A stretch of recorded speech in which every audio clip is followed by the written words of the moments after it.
खुदा के लिए शऊर पकड़ो, अब शऊर पकड़ो, अपने हकूक को समझो, हालात से सहमे हुए लोगों को बता दो हालात बदल जाते हैं, ये ठहरा नहीं करते।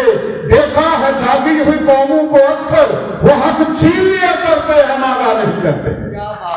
हमें दीवार से अब ना लगाया जाए, हम ये बर्दाश्त नहीं करेंगे, ये हमारे जिले में है, हम मुकम्मल गौरव करेंगे, हम एहतजाज करेंगे।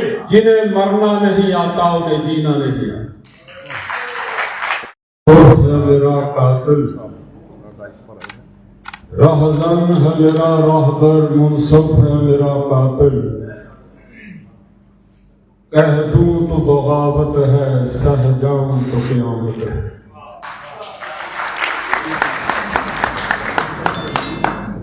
अज आखां वारिस शाह नूं किते कबरां विचों बोल, ते अज किताब इश्क दा कोई अगला वर्गा खोल।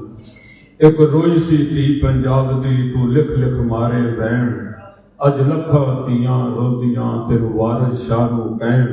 उठ दर्द मदां दिया दर्दिया ते वेख अपना पंजाब, अज बेले लाशां विछियां ते लौटी भरी जनाब।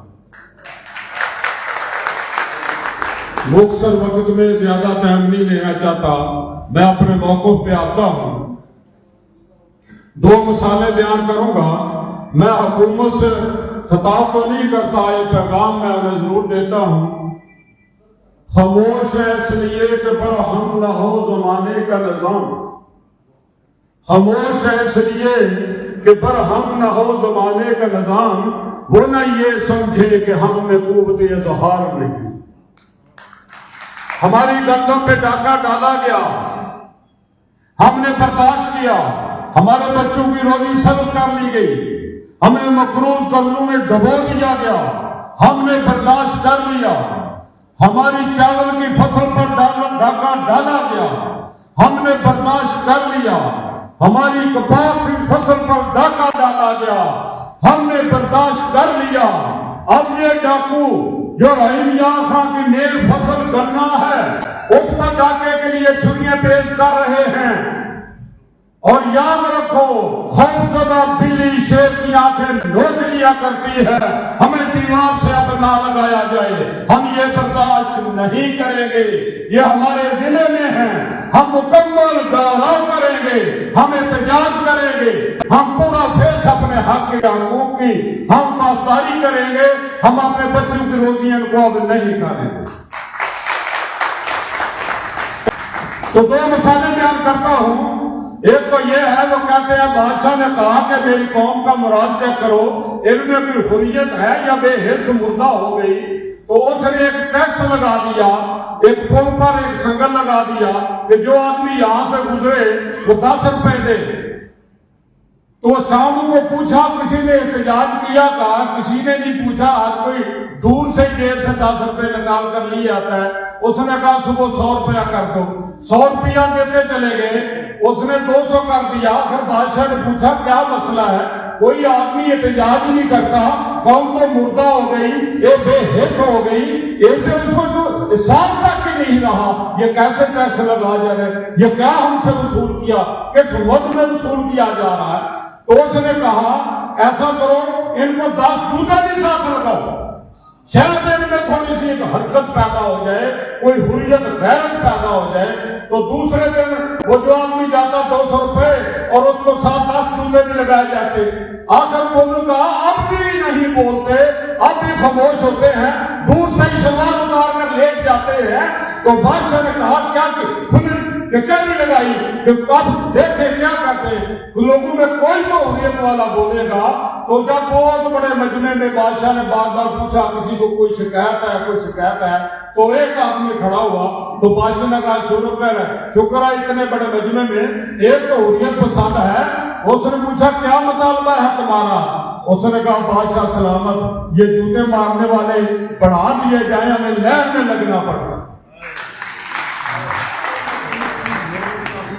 तो जब मैं पढ़ता था तो 6वीं या 5वीं जमात की क्लास में एक कहानी थी, एक ताजर चीन जा रहा था, तो उसने एक तोता पिंजरे में बंद कर रखा था।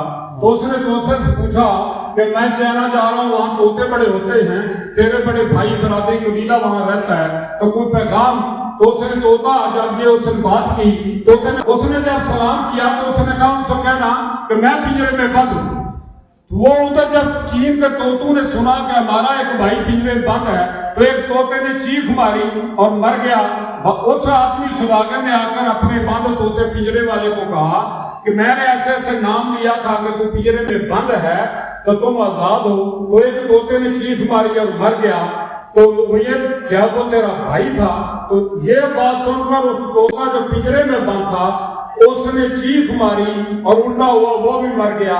اس نے اس کو پکڑ کر جا باہر پھینکا، وہ طوطا اڑ کر شاخ پر جا بیٹھا۔ تو تاجر نے پوچھا طوطے سے یہ کیا ماجرا ہے؟ اس نے کہا اس طوطے نے مجھے پیغام دیا تھا جنہیں مرنا نہیں آتا انہیں جینا نہیں آتا۔ تو میں کسی نہ ادھر ادھر کی بات کر یہ بتا کہ قافلہ کیوں لٹا، مجھے رہزنوں سے گلا نہیں، تیری راہبری پہ سوال ہے۔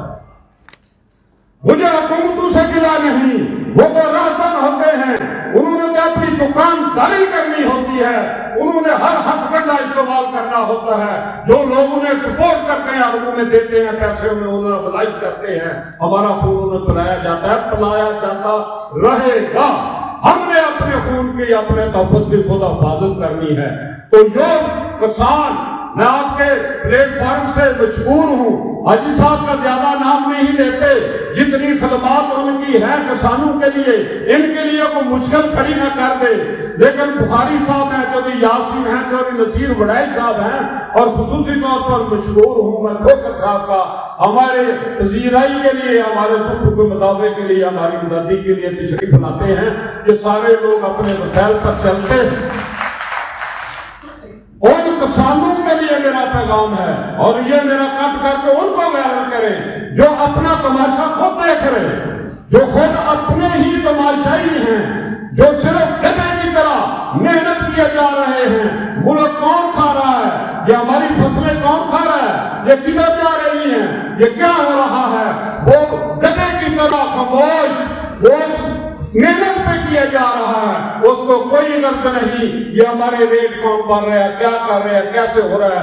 وہ آپ کے سیمینار میں آنے کے لیے ہر عورت کو ایک پالو بندہ چاہیے، ہر بیوی نو ایک پالو یا شوہر چاہیے ہوتا ہے، ہر لیڈر نو ایک پالو کون چاہیے ہوتی، جی خود پوچھے گا کتنے لانا، کتوں لیا، کتنے کرنا ہے۔ اس واسطے ہر حکومت کو پالو عوام چاہیے، ایک کسان خودو کے ہاتھی آیا وہ کھوتا ہے، جنہ پر لگی جو چکی جانا بولتا نہیں، پوچھتا ہی نہیں، اور تھوڑا کرنا ہے۔ تو ایک کسان جڑے نے خدا کے لیے شعور پکڑو، اب شعور پکڑو، اپنے حقوق کو سمجھو۔ جب تک تم کھڑے نہیں ہو گئے، کوئی حکومت جتنی بھی بڑی آ جائے، سلفت بھی آ جائے، تمہیں کبھی بھی تکلیف نہیں دے گا۔ حالات سے سہمے ہوئے لوگوں کو بتا دو، حالات سے سہمے ہوئے لوگوں کو بتا دو، حالات بدل جاتے ہیں، یہ ٹھہرا نہیں کرتے۔ دیکھا ہے جاگی ہوئی قوموں کو اکثر وہ حق چھین لیا کرتے ہیں، مانگا نہیں کرتے۔ تو ہمیں حکومت اس مقام تک نہ لے جائے کہ جب ہویا نہ کوئی جج کو فیصلہ کچہری پہ لا لیا کریں۔